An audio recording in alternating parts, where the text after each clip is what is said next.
Hello everyone, welcome to civils with Aakash. आज हम करने जा रहे हैं पार्ट्स ऑफ स्पीच जो आपके एक क्वेश्चन के लिए बेहद इम्पॉर्टेंट है। ये पार्ट ऑफ स्पीच जिनकी हम बात कर रहे हैं, यहाँ पे आपके पास फुल 5 मार्क्स के क्वेश्चंस आएंगे जिसमें फिलिप्स होंगे और ये फिलिप्स जो है वो on the parts of speech ही बनेंगे। तो इसलिए डायरेक्ट फिलिप्स करने से अच्छा है सबसे पहले हम पार्ट्स ऑफ स्पीच सीखें, उनकी ट्रांसफॉर्मेशन सीखें, फिर हम सेंटेंसेस के ऊपर आएँ। तो पार्ट्स ऑफ स्पीच में सबसे पहले हमें सीखना है पार्ट्स ऑफ स्पीच होते क्या हैं। तो आप ये समझिए कि इंग्लिश जो है वो अपने आप में एक लैंग्वेज है, ये तो हम सबको पता है, सब्जेक्ट भी है और लैंग्वेज भी है। अब इंग्लिश अपने आप में लैंग्वेज है, लेकिन ये लैंग्वेज जो है आगे जाके बढ़ती है किस पे? अल्फ़ाबेट पे। जब आपने इंग्लिश को लिखना है या बोलना है, वो कैसे बोलना है? वो स्क्रिप्ट से बोलना है। और स्क्रिप्ट जो है वो क्या कहलाती है? अल्फ़ाबेट। अल्फ़ाबेट्स नहीं होता, अल्फ़ाबेट, राइट। जैसे देवनागरी का देवनागरिया नहीं होता, जैसे गुरमुखी का गुरमुखिया नहीं होता, संस्कृत का संस्कृतियाँ नहीं होता। इसलिए जो स्क्रिप्ट है अल्फ़ाबेट, उसका अल्फ़ाबेट्स नहीं होता। नेक्स्ट बात करते हैं। अल्फ़ाबेट में दो चीज़ें आती हैं, कॉन्सोनेंट्स आते हैं और वॉल्स आते हैं। ये कॉन्सोनेंट्स एंड वॉल्स मिलके एक वर्ड बनाते हैं। वर्ड का मीनिंगफुल होना बहुत ज़रूरी है। मैंने लिखा ABBY और मैंने लिखा BABY, तो ये कोई सेंस नहीं रखता है। बेबी से आपके दिमाग में एक पिक्चर क्लिक होती है, इसी को हम वर्ड कहते हैं। वर्ड का सेंसिबल होना बहुत ज़रूरी है।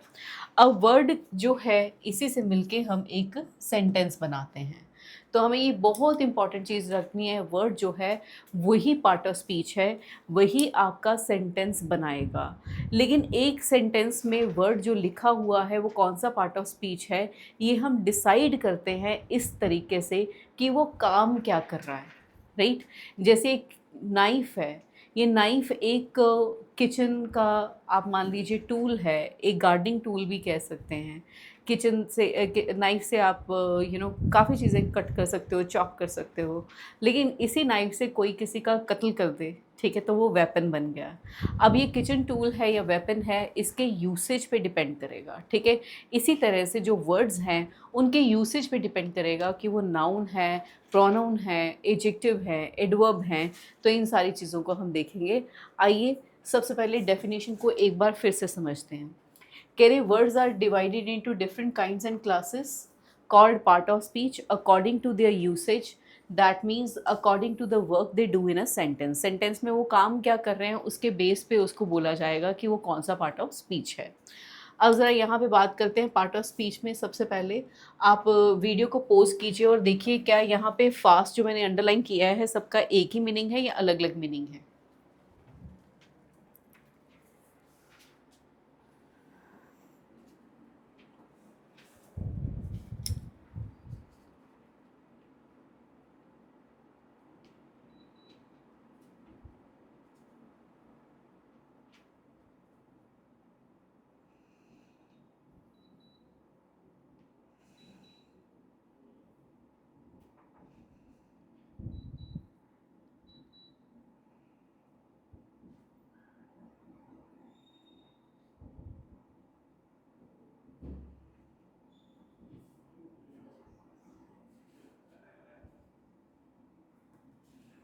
चलिए, आपने कर लिया होगा। दे आर फास्ट फ्रेंड्स, वो बहुत अच्छे मित्र हैं, है ना? दे आर फास्ट फ्रेंड्स कहा जाएगा, वो बड़े अच्छे मित्र हैं। यहाँ पे अगला बात आती है, I keep fast on Monday, that means मैं मंडे को व्रत रखता हूँ, राइट, या उपवास कह देते हैं इसे। शी रन्स फास्ट यानी कि वो तेज़ दौड़ती है। अब इन सब का अगर आप देखेंगे तो सबका मीनिंग जो है वो डिफरेंट आ रहा है आपके सामने। अब यहाँ पे फास्ट का मतलब तेज़ है, यहाँ फास्ट का मतलब व्रत है, यहाँ फास्ट का मतलब अच्छे है। तो इट मीन्स इनके वर्ड के मीनिंग ही डिफरेंट हो गए। अब क्या इनका पार्ट ऑफ स्पीच सेम होगा? नहीं ना, इनका पार्ट ऑफ स्पीच भी अलग होगा। अब यहाँ पे ये एडजेक्टिव की तरह बिहेव कर रहा है, यहाँ पे नाउन और यहाँ पे एडवर्ब। लेकिन जब तक हमें पता ही ना हो कि नाउन, एडवर्ब, एडजेक्टिव होते क्या हैं, हम इसका यूसेज अच्छे से नहीं कर पाएंगे। आइए सबसे पहले इसी को हम पढ़ते हैं। तो सबसे पहले हमारे पास पार्ट्स ऑफ स्पीच आने चाहिए कि पार्ट्स ऑफ स्पीच कितने होते हैं। तो टोटल पार्ट ऑफ स्पीच हमारे पास होते हैं 8। जैसे नाउन, प्रोनाउन, एडजेक्टिव, वर्ब, इसके बाद एडवर्ब, प्रेपोजिशन,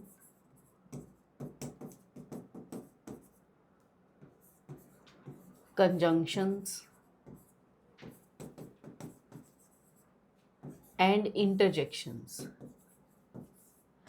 अब क्योंकि हम जब हरियाणा के मेंस पेपर की बात कर रहे हैं तो मैं सारे आपको बताऊंगी कि आपने ना यहाँ पे ये याद रखना है कि जो पेपर पॉइंट ऑफ व्यू से इम्पॉर्टेंट है, जो 5 मार्क्स के लिए मैं कह रही हूँ, उसके लिए नाउन इम्पॉर्टेंट है, प्रोनाउन नहीं। एडजेक्टिव इम्पॉर्टेंट है, वर्ब इम्पॉर्टेंट है, एडवर्ब इम्पॉर्टेंट है, प्रपोजिशन, कंजंक्शंस, इंटरजेक्शंस इम्पॉर्टेंट नहीं है। सिर्फ 4 ही आपके पार्ट्स ऑफ स्पीच हैं जो आपकी वोकैबुलरी में ट्रांसफॉर्मेशंस लेते हैं। दैट इज़ वाई ये 4 पार्ट ऑफ स्पीच ही जो है इसको फोकस हम ज़्यादा करेंगे, पढ़ेंगे सारे ही लेकिन फोकस इसको ज़्यादा करेंगे। आइए सबसे पहले बात करते हैं पार्ट्स ऑफ स्पीच में। पहला पार्ट ऑफ स्पीच आपका क्या? Noun, right. बहुत इंपॉर्टेंट चीज़, जब हम नाउन की डेफिनेशन देखते हैं तो ओल्ड बुक की डेफिनेशन क्या कहती है? Noun is a name of person, place और thing. Noun is a name of person, place और थिंग। इस डेफिनेशन को थोड़ा सा हम बढ़ा के आगे चलते हैं। इस डेफिनेशन को बढ़ाएंगे क्या कि नाउन ऑफ कोर्स क्या है? नेमिंग वर्ड्स हैं। नाउन नेमिंग वर्ड्स हैं उन सारी चीज़ों के जो विजिबल हैं, वो सारी चीज़ों के जो फेल्ट ओनली हैं, और वो सारी चीज़ें जो यूनिट्स हैं। इसको देखते हैं, समझते हैं मतलब क्या हुआ।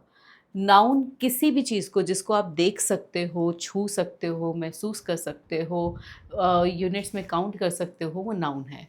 आइए सबसे पहले बात करते हैं विजिबल चीज़ों की। आप अपने आसपास देखिए, कई चीज़ें विजिबल है ना। आपका जो स्क्रीन आप जहाँ से पढ़ रहे हैं, teacher, student, copy, pen, right, wall, room, house, table, chair, water, जो भी आंखों से दिखाई दे रहा है उसका नाम है, और वो क्या है? अपने आप में नाउन है। अब नाउन हर विजिबल चीज़ का है तो हर फेल्ट ओनली चीज़ का भी है। जैसे मैंने कहा विजिबल चीज़ें, Vibha, cake, microwave, these are visible things. अब नेम ऑफ एक्टिविटी कहूँ, मूवमेंट। अब इसी तरह से मैं कहूँ जजमेंट, इसी तरह से मैं कहूँ स्ट्रगल, प्रोटेस्ट, राइट, ये सारे भी आपके क्या बनते हैं? नाउन ही बनते हैं, राइट।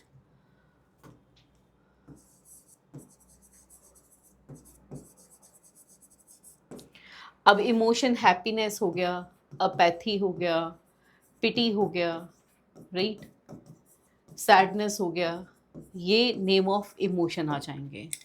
नेम ऑफ स्टेट की बात करें, brotherhood, motherhood, fatherhood, parenthood, childhood, ये सारे क्या है? Name of state. फिर आ जाते हैं name of quality, for example honesty, bravery, sweetness, right, ये सारी चीज़ें आपकी आ गई नेम ऑफ क्वालिटी। नेक्स्ट आता है आपके पास name of units, speed, average, kilogram, height, ये सारे बेटा नाउन होते हैं। तो नाउन की एक डेफिनेशन हम दोबारा से समझें। नाउन को डिफाइन करना हो तो हम क्या कहेंगे? Noun is a naming word. किन किन चीज़ों का? जो सारी चीज़ें दिखाई देती हैं, ठीक है। फिर जो सारी चीज़ हम फील कर सकते हैं, हम क्या फील कर सकते हैं? हम एक्टिविटीज़ फील कर सकते हैं, इमोशन, स्टेट, क्वालिटी, इनको फील कर सकते हैं, राइट। तो इनके नाम को भी हम क्या कहते हैं? Noun, right. फिर आते हैं name of units, speed, average, kilogram, height, ये भी आपके नाउन हैं। अब आपकी बात समझते हैं, जब आपने नाउन को फिल करना हो तो सेंटेंस में नाउन कहाँ पे होगा? आपने बस ये याद रखना है, सेंटेंस में नाउन कहाँ पे होगा। अगर आपको फिलअप भी करने हैं तो आपको ये ध्यान में रखना है कि जो नाउन है वो अच्छा होना चाहिए, है ना, समझ में आना चाहिए। तो सबसे पहले हम नाउन की बात करें तो नाउन की बात करते हैं तो हमारे पास आता है, कह रहे नाउन या तो एक सब्जेक्ट होता है, राइट, या नाउन एक ऑब्जेक्ट की तरह आता है। या तो सब्जेक्ट की तरह आएगा या ऑब्जेक्ट की तरह आएगा। अब यहाँ पे एक बात आती है कि ये इसका मतलब क्या हुआ? सब्जेक्ट या तो एक नाउन होता है या प्रोनाउन, ऑब्जेक्ट या तो एक नाउन होता है या प्रोनाउन। जो वर्ब से पहले लगे वो सब्जेक्ट, जिसके लिए वर्ब लगे बेसिकली वो सब्जेक्ट, और वर्ब के बाद नाउन प्रोनाउन लगे तो वो ऑब्जेक्ट। फॉर एग्जाम्पल अगर मैं कहूँ कि लव गिव्स हैप्पीनेस, ठीक है, लव गिव्स हैप्पीनेस। जब मैंने कहा लव गिव्स हैप्पीनेस, इसमें लव जो है वो मेरा सब्जेक्ट है, राइट। इसके लिए मैंने वर्ब लगाई गिव्स, और इसी के लिए मैंने आगे गिव्स के बाद एक नाउन लिखा, दैट इज़ ऑब्जेक्टिव, राइट। अगर आपका यहाँ पे नाउन की मैं बात करूँ, ठीक है, तो सब्जेक्ट भी नाउन है, love is the name of feeling, gives happiness is a name of feelings, ठीक है, तो ये भी अपने आप में नाउन है, ठीक है। सो दोनों ही आपके लिए नाउन है। आगे चलते हैं। नेक्स्ट आता है, यहाँ पे आप नाउन को आइडेंटिफाई करने की कोशिश कीजिए। वीडियो पोज करके फिर आप कीजिए, फिर मैं आपको समझाती हूँ।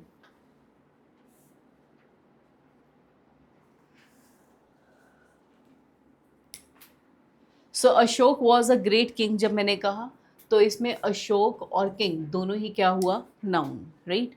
एक चीज़ और याद रखिएगा, आर्टिकल ए, एन और द जो हैं वो हमेशा नाउन के लिए ही लगाए जाते हैं। इसमें किंग के लिए लगाया गया है अ, राइट, तो ये आर्टिकल ही है, सॉरी नाउन ही है। कोलकाता इज़ ऑन हुगली, कोलकाता भी नाउन है। आर्टिकल द, हुगली जो है वो भी एक नाउन है। Rose smell sweet, rose noun है। The sun shines bright, sun noun है। His courage won him honour, courage और ऑनर दोनों ही नाउन होते हैं, ठीक है। सो नाउन को आइडेंटिफाई करना बेहद आसान है। जब भी एग्जाम में आपके पास नाउन का क्वेश्चन आएगा, आगे हम करेंगे इसको कैसे अप्लाई करना है, बट आइडेंटिफाई करना बेहद ज़रूरी है। आइए अगली बात करते हैं। बात आती है प्रोनाउन की। नाउन की जगह पे यूज़ होने वाले वर्ड्स को हम प्रोनाउन कहते हैं। इंग्लिश की एक अच्छी बात है कि ये चीज़ों को कभी रिपीट नहीं करती, रिवाइज नहीं करती। डू नॉट रिपीट, कुछ भी रिपीट करने की ज़रूरत नहीं है। तो अगर ये रिपीट नहीं करती है तो इसे वर्ड रिप्लेस करने होते हैं, तो नाउन की रिप्लेसमेंट जो होती है वो होती है प्रोनाउन। नाउन की रिप्लेसमेंट क्या होती है, प्रोनाउन। अब यहाँ पे अगर मैं बात करूँ, मैंने कहा कि Kavita, Kavita is my friend, right. Kavita loves me a lot।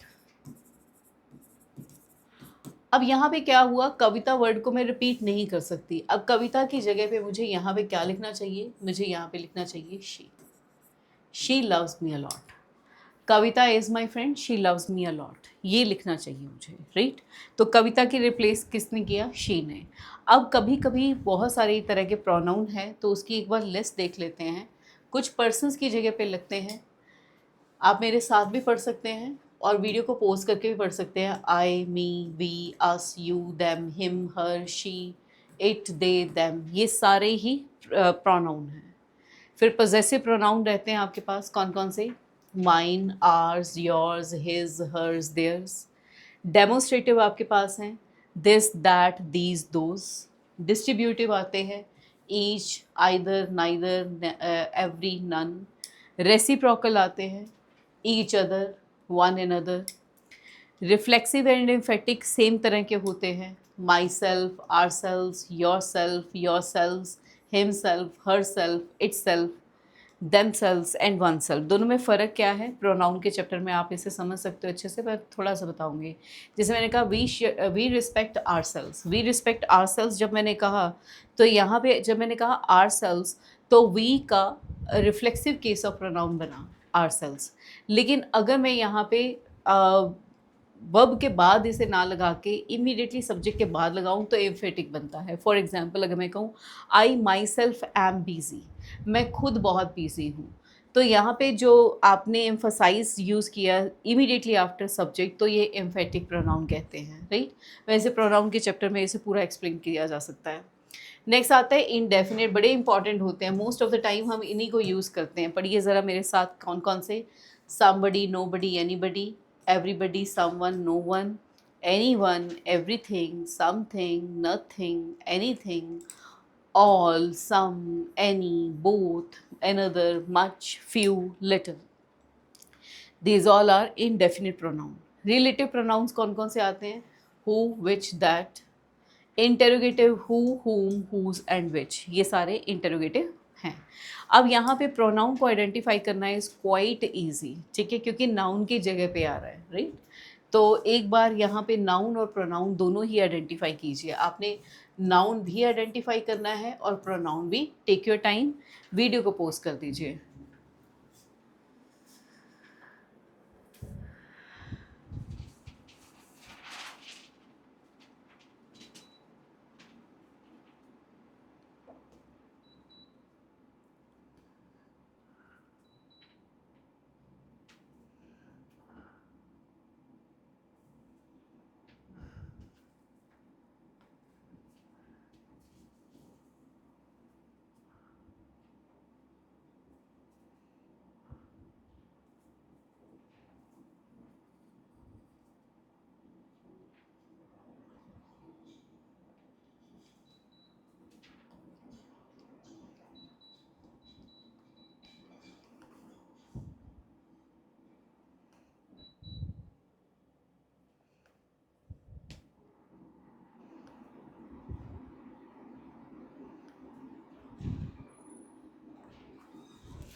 I hope आपने कर लिया होगा। ज़रा देखते हैं। सबसे पहले यहाँ पे नाउन आइडेंटिफाई करते हैं। जॉन नाउन है, बुक्स नाउन है, लेटर नाउन है, बाकी और कहीं पे नाउन नहीं है। बाकी रह गई चीज़ें प्रोनाउन है। तो यहाँ पे ही प्रोनाउन है, यू देम प्रोनाउन है, समवन प्रोनाउन है, वी ईच अदर प्रोनाउन है, शी एंड आई प्रोनाउन है। जैसे कि मैंने कहा था कि अभी फ़िलहाल के लिए आपके लिए प्रोनाउन इतना इम्पॉर्टेंट नहीं है, नाउन इम्पॉर्टेंट है, ठीक है। फिर भी सारे पढ़ते ज़रूर जाएंगे, ठीक है। अगली बात आती है वेरी इंपॉर्टेंट आपका एडजेक्टिव, राइट। अब एडजेक्टिव क्या करता है? एडजेक्टिव क्वालिटी बताता है नाउन या प्रोनाउन की। नाउन या प्रोनाउन के बारे में कोई भी चीज़ बताने वाले वर्ड को हम क्या कहेंगे? Adjective, right. अब जैसे एडजेक्टिव ने आपको बताया he is lazy, he is lazy, नहीं आएगा, ही इज़ लेज़ी। जब उसने बोला ही इज़ लेज़ी, यानी कि ही की क्वालिटी बताई कि वो लेज़ी है। क्वालिटी डज़न्ट मीन कि पॉजिटिव चीज़ें ही बताएंगे, उसके बारे में कुछ भी बताता है, ठीक है, कुछ भी बताए। बहुत गर्मी है स्टूडियो में, आई एम सॉरी, ठीक है। तो उसको हम एडजेक्टिव कहते हैं। एडजेक्टिव टेल्स क्वालिटी, चाहे वो अच्छी क्वालिटी हो चाहे वो बुरी क्वालिटी हो, तो उसे एडजेक्टिव कहते हैं। Next, the teacher is polite. अब टीचर के लिए जो पोलाइट वर्ड किया, नाउन के लिए बताया, प्रोनाउन के लिए बताया, बताने वाले वर्ड्स हम क्या कहलाएंगे? एडजेक्टिव कहलाएंगे। अब ये एडजेक्टिव्स जो हैं फर्दर जाके इसकी डिवीज़न है। डिवीज़न क्या है कि अगर आपके नाउन के आगे कुछ भी लगा है तो मोस्ट प्रोबेबली एडजेक्टिव ही होगा। जैसे अगर दे रखा है सम, और सम के साथ ना आपको दे रखा है कि सम बॉयज़, राइट। तो ये जो बॉयज़ है ये नाउन है। अब नाउन के लिए जो ये सम दे रखा है, वैसे तो ये डिटर्मिनर है, लेकिन ये डिटर्मिनर किसका पार्ट है? एडजेक्टिव का ही पार्ट है, राइट। अब जैसे मैंने कहा कि एनी, और एनी के बाद मैंने दे रखा है क्वेश्चंस। एनी क्वेश्चंस, जब मैं क्वेश्चंस कह रही हूँ तो क्वेश्चंस जो है वो एनी का ही, एनी के आगे क्वेश्चंस जब मैंने लगाया तो क्वेश्चंस किसके, सॉरी, एनी किसके लिए लगा? क्वेश्चंस के लिए। नाउन के लिए लगेगा तो वो क्या होगा? हमेशा एडजेक्टिव होगा। नेक्स्ट, ए एन और द आर्टिकल। आर्टिकल्स हमेशा नाउन के साथ ही आते हैं और इन्हें एडजेक्टिव का ही पार्ट माना जाता है। फिर आती है डिग्री। डिग्री कंपेयर करती हैं, राइट, कंपैरिजन करती हैं। जैसे पॉजिटिव डिग्री है टॉल, कंपैरेटिव है टॉलर, एंड सुपरलेटिव डिग्री है टॉलेस्ट। आपने बस ये बात याद रखनी है कि ये क्या कर रही है? नाउन की क्वालिटी को बता रहे हैं। नाउन की क्वालिटी को बताने वाले शब्दों को हम क्या कहते हैं? Adjectives, right. आइए ज़रा यहाँ पे बात करते हैं। इसमें से नाउन, प्रोनाउन और एडजेक्टिव तीनों आइडेंटिफाई कीजिए। वीडियो को पॉज करके टाइम लीजिए अपना।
सो यस, यहाँ पे हम कह सकते हैं he is a brave boy. पहले नाउन ढूंढेंगे। बॉय नाउन है, there are 20 boys in the class.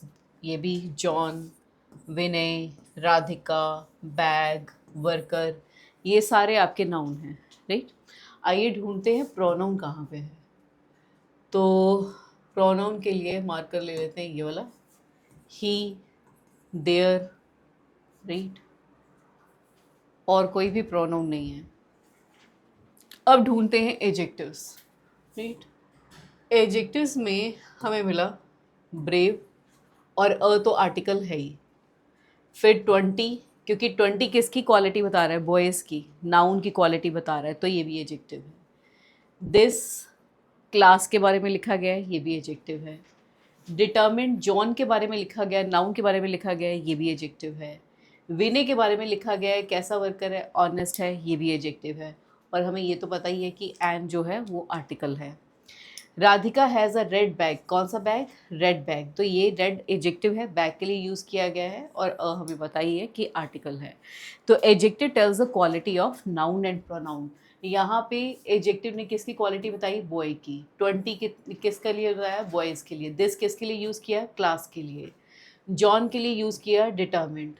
Honest use किया वर्कर के लिए, रेड यूज़ किया बैग के लिए। ठीक है, तो एडजेक्टिव्स ना हमेशा ही नाउन या प्रोनाउन की क्वालिटी बताते हुए शब्द होंगे। ठीक है, इस बात को याद रख लीजिए, ये बहुत इंपॉर्टेंट है, नाउन के बाद यही इंपॉर्टेंट था। आगे चलते हैं, very interesting topic which we called this, I must say, इसको आप कह सकते हो कि ये स्केल्टन है। ठीक है, इंग्लिश का, this is called verb. I am sorry, verb के बिना कोई सेंटेंस बन नहीं सकता। ठीक है, तो वर्ब जो है वो सेंटेंस है, सॉरी, वर्ब जो है वो क्या है, वर्ब जो है वो स्टेट, पोजीशन एंड एक्शन बताती है, किसका, सब्जेक्ट का। और सब्जेक्ट अपने में या तो नाउन होता है या प्रोनाउन होता है। बड़े ध्यान से समझिए, सना वॉज हैप्पी, जब मैंने कहा सना वॉज हैप्पी, तो सना वॉज हैप्पी में सना मेरा नाउन हुआ, राइट, सना नाउन है। ठीक है, सना वॉज हैप्पी, वॉज हुई वर्ब। अब यहाँ पे सना के लिए ये वॉज यूज़ हुआ वर्ब बताने के लिए, लेकिन बता क्या रहे हैं कि सना वॉज हैप्पी, यानी ये सना की स्टेट बता रहे हैं कि सना कैसी थी, हैप्पी थी। अब मैंने कहा we have a chance, subject हुआ मेरा वी, ठीक है, जो कि प्रोनाउन है। वी हैव मेरा हुआ वर्ब। ठीक है, वी हैव, हमारे पास एक चांस है। वी हैव जब मैंने लिखा तो हैव ने बताया कि वी की क्या पोजीशन है, वी के पास क्या है, तो ये पोजीशन बताने के लिए हैव का यूसेज हुआ, सब्जेक्ट की पोजीशन बता रही है। रागनी इज होस्टिंग द इवेंट, रागनी मेरा सब्जेक्ट है which is a noun, right. Is hosting में इज हेल्पिंग वर्ब है और होस्टिंग मेन वर्ब है, लेकिन ये हेल्पिंग वर्ब और मेन वर्ब बता क्या रही हैं, ये एक्शन बता रही हैं कि रोहिणी कर क्या रही है, राइट।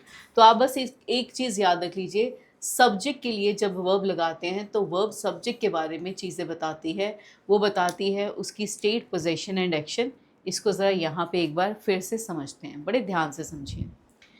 सब्जेक्ट, हमने कहा कि सब्जेक्ट भाई या तो एक नाउन होता है सब्जेक्ट, या एक प्रोनाउन होता है, इतनी बात तो हमें क्लियर है। सब्जेक्ट या तो नाउन होगा या प्रोनाउन होगा। अब वर्ब जो है वो सब्जेक्ट के रिगार्डिंग क्या बताएगी, वर्ब सब्जेक्ट की स्टेट बता देगी, पोजीशन बता देगी और उसका एक्शन बता देगी। अब मेरा स्टार्टिंग ऑफ द सेंटेंस है इंग्लिश इज़ ईजी, मेरा सब्जेक्ट क्या हुआ, इंग्लिश, राइट। अब इंग्लिश के लिए मैंने वर्ब लगाई इज़, राइट, लेकिन इस वर्ब ने किया क्या, मुझे बताया कि इंग्लिश एक्चुअली में है कैसी, स्टेट बता दी। ठीक है, इंग्लिश ईजी है, राइट। दे हैव मनी, मेरा सब्जेक्ट हुआ दे, हैव हुई वर्ब, मनी, अब यहाँ पे दे हैव, अब यहाँ पे मैंने कहा दे मेरा सब्जेक्ट है, हैव मेरी वर्ब है, तो ये बता रही है कि दे के पास है क्या, यानी कि ये बता रही है पोजीशन ऑफ द सब्जेक्ट। फिर आता है action, students work hard, students मेरा सब्जेक्ट हुआ, वर्क मेरी वर्ब हुई। अब स्टूडेंट्स के बारे में, स्टूडेंट्स का एक्शन बता रहे हैं कि स्टूडेंट करते क्या हैं, कहते जी बड़ी मेहनत करते हैं। ठीक है, और ये मेहनत रंग लाएगी। ठीक है, आप बस अपनी तैयारी करते रहें, ये मेहनत ज़रूर के ज़रूर रंग लाएगी। तो स्टूडेंट्स वर्क हार्ड, ये आपका जो है स्टूडेंट्स सब्जेक्ट हुआ और वर्क आपकी जो हुई वो यहाँ पे वर्ब हुई। तो अगर आपको पूछे वर्ब क्या होती है तो आप क्या बताओगे, जनरली लोग बोल देते हैं verb are action words. Action words एक चीज़ है, लेकिन वो स्टेट और पोजीशन भी बताते हैं। तो वर्ब जो है वो बताती है state, position and action of the subject, बस इतनी बात ज़रूर समझ लें। नेक्स्ट यहाँ पे आपने क्या करना है, आपने सब्जेक्ट बताना है और वर्ब बतानी है, और ये भी बताना है कि सब्जेक्ट वर्ब जो है वो कर क्या रहे हैं, वर्ब क्या बता रही है, स्टेट, पोजीशन या action. Take your time and do it, आराम से कीजिए। ठीक है, वीडियो पॉज कर दीजिए, रिवाइंड करनी है रिवाइंड कर लीजिए। ठीक है, करिए आगे।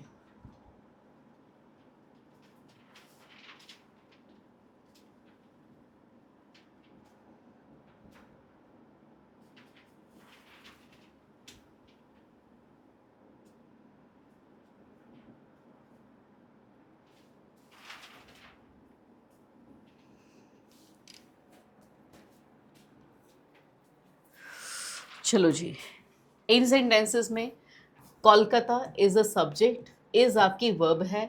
अब बता रही है Kolkata is a big city, Kolkata के बारे में बता रही है उसकी स्टेट, इज़ बता रहा है state. They had a big house, they आपका सब्जेक्ट है, हैड आपकी वर्ब है, हैड बता रहा है कि दे के पास क्या है यानी पोजेशन। सहर कॉल्ड मी येस्टरडे, सहर आपका सब्जेक्ट है, ठीक है, कॉल्ड आपकी वर्ब है। अब ये कॉल्ड बता रही है कि सहर ने एक्शन परफॉर्म किया है, right. The girl wrote a letter to her cousin, girl आपका सब्जेक्ट है, रोट आपकी वर्ब है, वर्ब बता रही है कि आपके सब्जेक्ट ने क्या किया है यानी एक्शन। तो अगर आपको आज कोई पूछता है कि सब्जेक्ट क्या है, सॉरी वर्ब क्या है, तो क्या बताना है, वर्ब है state possession and action of the subject. ठीक है जी, चलिए अगली बात पे चलते हैं। नेक्स्ट आता है हमारे पास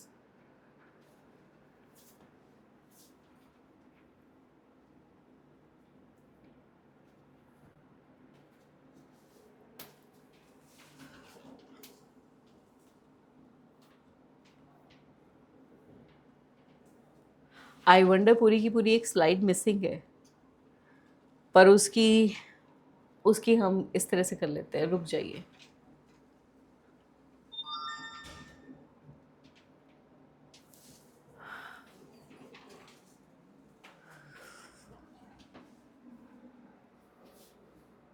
चलिए, सो हम बात करने जा रहे हैं, एडवर्ब की। तो एडवर्ब जो है, ठीक है, ये बहुत ही जैसे मैं कहूँ ऐसा पार्ट ऑफ स्पीच है जो सबके साथ अप्लाई होता है, ठीक है, बड़े ध्यान से समझना है, ठीक है। अब आपने पहले किया है कि नाउन या प्रोनाउन की क्वालिटी बताए तो वो क्या होता है, एडजेक्टिव।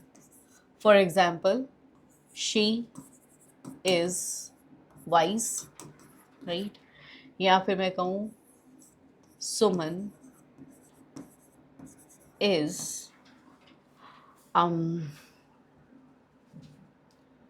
Hard working, right. अब यहाँ पे नाउन या प्रोनाउन की क्वालिटी बताने वाले वर्ड्स को हम क्या कहते हैं, एडजेक्टिव कहते हैं, ठीक है। नाउन की क्वालिटी बताने वाले वर्ड्स को एडजेक्टिव कहते हैं, ठीक है। अब यहाँ पे ये जो शी है वो प्रोनाउन है, वाइज इसकी क्वालिटी बता रहा है, ये एडजेक्टिव बना, राइट। सुमन नाउन है, हार्ड वर्किंग इसकी क्वालिटी बता रहा है, तो ये एडजेक्टिव बना, राइट। लेकिन अब जो आप करने जा रहे हो, it is important point of view से, क्या, एडवर्ब। एडवर्ब क्या करता है, एडवर्ब भी क्वालिटी बताता है, पर एडवर्ब ना नाउन प्रोनाउन की क्वालिटी नहीं बताता। ये किसकी क्वालिटी बताता है, राइट, उसको देखना पड़ेगा कि किसकी क्वालिटी बताता है। आइए, सबसे पहले एडवर्ब क्वालिटी बताता है किसकी, वर्ब की, वर्ब की ही क्वालिटी को बताता है। आओ ज़रा समझते हैं कैसे। जैसे आपको गिवन है ही प्लेज और दे रखा है ही प्लेज वेल, राइट। अब आप देखते जाइएगा किस तरह से सेंटेंस प्रोग्रेस करता है। ही आपका सब्जेक्ट है, प्लेज आपकी वर्ब है, वेल आपका एडवर्ब है। एडवर्ब बताता है कि वो खेलता कैसे है, ही प्लेज वेल, राइट। तो किस तरह से खेल रहा है, एडवर्ब वो बता रहा है। अच्छा, एडवर्ब जो है वो एडवर्ब की भी क्वालिटी बताता है, एडवर्ब जो है वो एडवर्ब की भी क्वालिटी बताता है, राइट। अब जैसे सेम सेंटेंस हम दोबारा लिख लेते हैं। सेंटेंस हमारे पास आया है, कह रहे कि ही प्लेज वेरी वेल। अब आया he plays very well, right. अब यहाँ पे ही आपका सब्जेक्ट है, प्लेज आपकी वर्ब है, एडवर्ब आपका है वेल, राइट। वेल बता रहा है कि वो किस तरह से खेलता है, ये एडवर्ब हुई। लेकिन कितना अच्छा खेलता है, एडवर्ब की भी क्वालिटी बताने वाला वर्ड क्या हो जाता है, एडवर्ब। तो एडवर्ब एडवर्ब की भी क्वालिटी बताता है, वर्ब की भी बताता है, और एडवर्ब एडवर्ब की भी क्वालिटी बताता है, राइट। अब इससे आगे चलते हैं और सीखते हैं। वीडियो पोज करके आप अपना लिख सकते हैं आराम से। एडवर्ब एडजेक्टिव की भी क्वालिटी को बताता है, एडजेक्टिव को भी मॉडिफाई करता है, राइट। कैसे, जैसे मैंने कहा I need a well furnished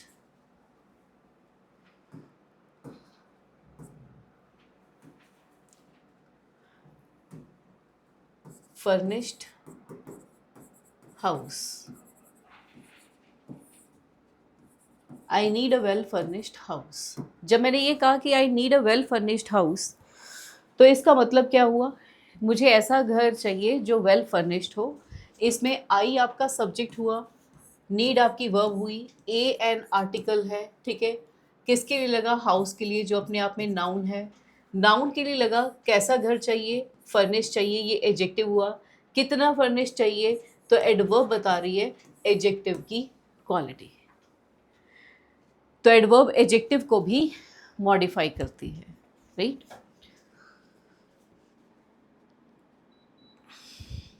चलिए,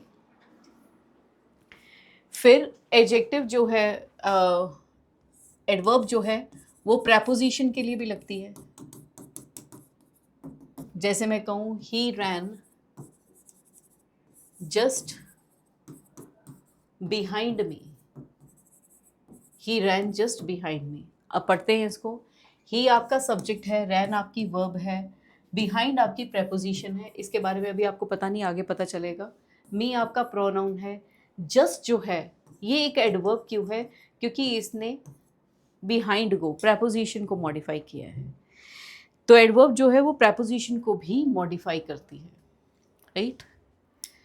नेक्स्ट आता है आपके पास एडवर्ब के बाद लास्ट एडवर्ब पूरे सेंटेंस के लिए भी लिखी जाती है। पूरे सेंटेंस के लिए भी एडवर्ब लिखी जाती है। फॉर एग्जाम्पल, अगर मैं कहूँ कि शॉर्टली यू आर मिस्टेकन, गलती तुम्हारी ही है। जब मैंने ये शॉर्ट ही लगाया तो ये शॉर्टली पूरे सेंटेंस के लिए लगा है। This is what we call sentence के लिए एडवर्ब लगना। तो अगर एडवर्ब की हम बात करेंगे कभी भी, तो एडवर्ब की बात इस तरह से होगी, एडवर्ब वर्ब को, एनदर एडवर्ब को, एडजेक्टिव को, प्रेपोजिशन को और पूरे सेंटेंस को मॉडिफाई करती है, राइट।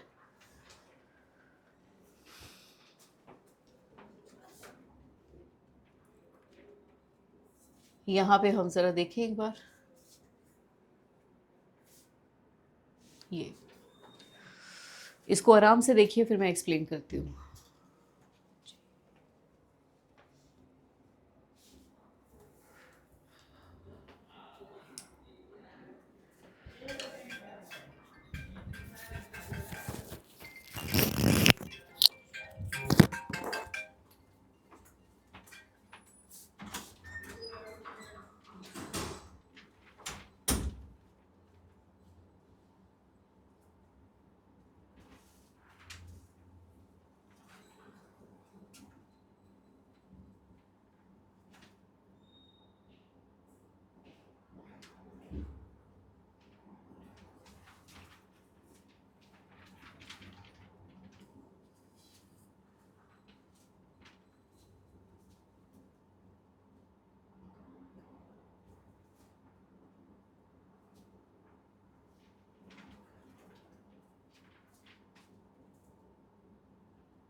हाँ जी। So the next part is this flower is beautiful. आप देख पा रहे हैं यहाँ पे फ्लावर के लिए एडजेक्टिव यूज़ किया ब्यूटीफुल, और उस एडजेक्टिव के लिए एडवर्ब यूज़ की very, right. She pronounce the word correctly. यहाँ पे प्रोनाउंस जो है ये आपका वर्ब है जिसके लिए आप यूज़ कर रहे हैं करेक्टली यहाँ पे। She pronounce the word quite correctly. अब क्वाइट जो है वो करेक्टली के लिए यूज़ हो रहा है, और करेक्टली जो है वो प्रोनाउंस के लिए यूज़ हो रहा है, तो एडवर्ब एडवर्ब के लिए भी यूज़ हो रही है। She build the house just in front of the house. In front of आपकी प्रपोजिशन है, जस्ट उसके लिए यूज़ हुआ as an adverb. Luckily we are safe, पूरे सेंटेंस के लिए हमने लकीली यूज़ किया, that is an adverb, right. फिर इसके बाद आपने वर्ब कर लिया, आपने एडवर्ब कर लिया, एडजेक्टिव कर लिया, एंड आपने नाउन कर लिया। यही 4 इंपॉर्टेंट चीज़ें थी हमारी, राइट। करवा मैं दूसरी भी देती हूँ, कंजंक्शंस और इंटरजेक्शंस, प्रेपोजिशंस भी करवा देती हूँ, लेकिन वो पेपर पॉइंट ऑफ व्यू से अभी इम्पॉर्टेंट नहीं है। समझिए, कर ज़रूर लीजिएगा क्योंकि उस बेस पे भी एरर आने हैं, ठीक है। अब यहाँ पे सेंटेंस में आपके पास आ रही हैं प्रेपोजिशंस। प्रेपोजिशंस क्या होती हैं? प्रेपोजिशंस आर रिलेटिंग वर्ड्स, जो वर्ड्स रिलेट करती हैं। अब बड़ी प्यारी चीज़ है, कहते कि यू नो प्रेपोजिशन के केस में ये कहा जाता है कि प्रेपोजिशन में खाने में नमक की तरह हैं, ठीक है। अगर हैं तो पता नहीं चलता, नहीं है तो सेंटेंस ख़राब हो जाता है, ठीक है। खाना ख़राब हो जाता है नमक ना हो तो, ठीक है। नमक कम डल जाए तब भी सभी ऐसे करेंगे अरे नमक बड़ा कम डल गया। अदरवाइज़ कोई किसी को डिश को कहेगा मसाले बड़े अच्छे हैं, पकाया बड़ा अच्छा है, पनीर बड़ा अच्छा है, सब्ज़ी बड़ी अच्छी है, कोई नहीं कहता नमक बड़ा अच्छा है पर कम हो तो पता चलता है। ऐसे ही प्रेपोजिशन अगर कम हो या प्रेपोजिशन ना लगी हो तो सेंटेंस का बेस हिल जाता है। आइए बात करते हैं प्रेपोजिशन करती क्या है। कह रहे प्रेपोजिशन रिलेटिव्स का काम करती हैं, नाउन को, प्रोनाउन को, वर्ब को, एडजेक्टिव को या एडवर्ब को प्रेपोजिशंस जो हैं वो फिर से नाउन प्रोनाउन के साथ जोड़ती हैं। आपने थोड़ा सा एक्सपेरिमेंट करके देखना। अब जब मैंने कहा ऑफ, इसके बाद आप कोई भी लिखो वर्ड, वो या तो नाउन होगा या प्रोनाउन। जैसे मैंने कहा ऑफ इंडिया, राइट, या मैंने कहा ऑफ माइंड, राइट, या तो नाउन होगा या प्रोनाउन होगा। अब विद के साथ लगाने की कोशिश करो, विद के बाद कोई भी वर्ड एक बोलो, या तो वो नाउन होगा या वो प्रोनाउन होगा। फॉर एग्जाम्पल विद मी, या फिर क्या होगा विद ऑनेस्टी, या तो नाउन है या प्रोनाउन है। तो प्रेपोजिशन के बाद जो है वो हमेशा नाउन या प्रोनाउन ही रहेगा, हमेशा याद रखिएगा, राइट। अब नेक्स्ट बात करते हैं, जैसे कहा the teacher was in the class. अब टीचर भी एक नाउन है, ठीक है, क्लास भी एक नाउन है। इन जो है वो बता रहा है कि टीचर बेसिकली है कहाँ पे, क्लास के कॉन्टेक्स्ट में टीचर कहाँ पे है, तो teacher is in the class. लेकिन अगर इस सेंटेंस को आप बिना प्रेपोजिशन के पढ़े, the teacher is the class, तो सेंटेंस जो है वो बुरी तरह से ख़राब हो जाता है। नेक्स्ट आता है आपके पास she was at the table. Sentence आपको दे रखा है she was at the table. She आपका प्रोनाउन है, ठीक है, टेबल आपका नाउन है। एट बता रहा है कि शी है कहाँ पे, बेसिकली टेबल पे, ठीक है, she is eight the table. अच्छा, यहाँ पे एक थोड़ा सा हम समझ लेते हैं एट द टेबल का मतलब क्या होता है। जब आप कभी भी खाना खाने बैठते हैं या पढ़ने के लिए बैठते हैं, we sit at the table, ठीक है, ऑन द टेबल नहीं। सिट ऑन द टेबल किस तरह का होगा, ये जैसे एट द टेबल बैठी है, ठीक है, ये पर्सन एट द टेबल है। सिट ऑन द टेबल का मतलब क्या होगा कि टेबल के ऊपर चढ़ के बैठा होगा पर्सन, ठीक है, तो वो सिटिंग एट द टेबल हो जाएगा। सिटिंग ऑन द टेबल यानी सरफेस पे बैठा है। सिट एट द टेबल तो दो पर्पस हो सकते हैं, खाना खाने का और पढ़ने का, ठीक है। चलिए नेक्स्ट आता है आपके पास, जैसे आपने कहा शी सेड टू राहुल।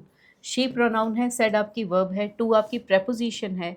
इस प्रेपोजिशन ने सेड को किसके साथ रिलेट किया, नाउन के साथ। She is fond of music. She आपका प्रोनाउन है, इज़ आपकी वर्ब है, फॉन्ड आपका एडजेक्टिव है, लेकिन म्यूज़िक आपका नाउन है। किस चीज़ की शौकीन है वो, ऑफ ने ये बताया। She is fond of music.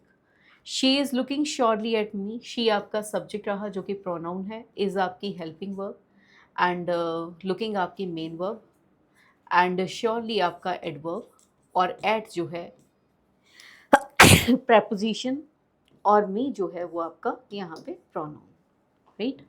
So noun and pronoun जो है, राइट, इनके साथ ही noun pronoun verb adverb adjective को रिलेट करने वाले शब्दों को हम क्या कहते हैं, प्रेपोजिशंस, राइट। ट्राई कीजिए इनमें से सिर्फ प्रेपोजिशंस ढूंढने की, ओनली प्रेपोजिशंस को मार्क कर लीजिए।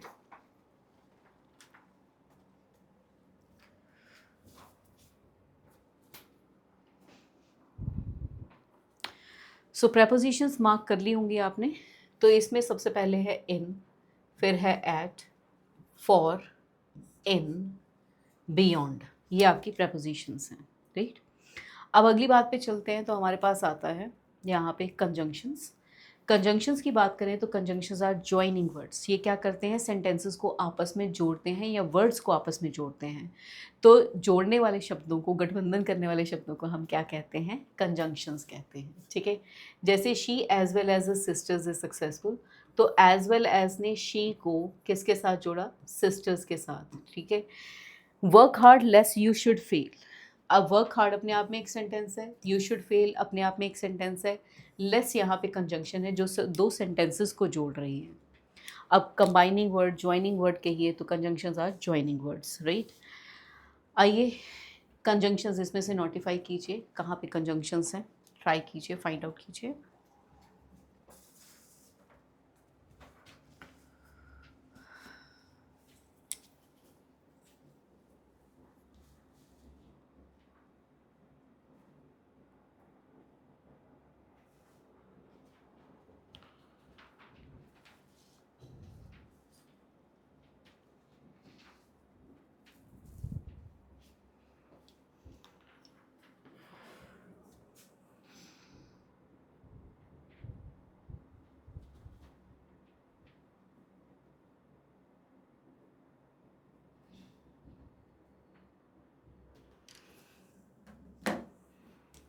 चलिए, यहाँ पे एंड कंजंक्शन है, यहाँ पे दो कंजंक्शन है, यहाँ पे बट कंजंक्शन है, नाइदर नॉर कंजंक्शन है, यहाँ पे और जो है वो कंजंक्शंस है। अब last topic parts of speech का बचता है क्या, इंटरजेक्शंस। अब इंटरजेक्शंस क्या है उसकी हम बात करते हैं। तो यहाँ पे सबसे पहले बात करते हैं सडन एक्सप्रेसिंग वर्ड। आपके जैसे हम किसी चीज़ को देखते हैं, बढ़िया चीज़ को, तो हम कहते हैं वाओ, ठीक है। कोई चीज़ हमें अच्छी नहीं लगती तो हम कहते हैं ओह, ठीक है। तो इस तरह के जो वर्ड्स हैं इनकी कोई वैसे मतलब मीनिंग नहीं है, लेकिन इन वर्ड्स को जो सडन फीलिंग्स एक्सप्रेस करते हैं, सडन फीलिंग्स एक्सप्रेस करने वाले वर्ड्स को हम इंटरजेक्शंस कहते हैं। इनके साथ साइन ऑफ एक्सक्लेमेशन हमेशा आता है, जैसे हुर्रा, अलास, ठीक है। ये आपके कंजंक्शन जो है वो इंटरजेक्शंस हैं, जैसे हुर्रे, अलास, उप्स, वाओ, ब्ला ब्ला ब्ला, राइट। ये आपकी इंटरजेक्शंस हैं। अब इस टॉपिक को मैंने इसलिए करवाया क्योंकि आगे जाके यही 5 मार्क्स आप ले सको फिल इन द ब्लैंक्स वाले टॉपिक में। तो उसे करने के लिए नेक्स्ट लेक्चर देखिए, ठीक है। इस लेक्चर का कोई भी क्वेश्चन हो तो आप पूछ सकते हैं, मैं उसे बता सकती हूँ, ठीक है। और पढ़ते रहिए, बढ़ते रहिए। Wish you all the best. जय हिंद।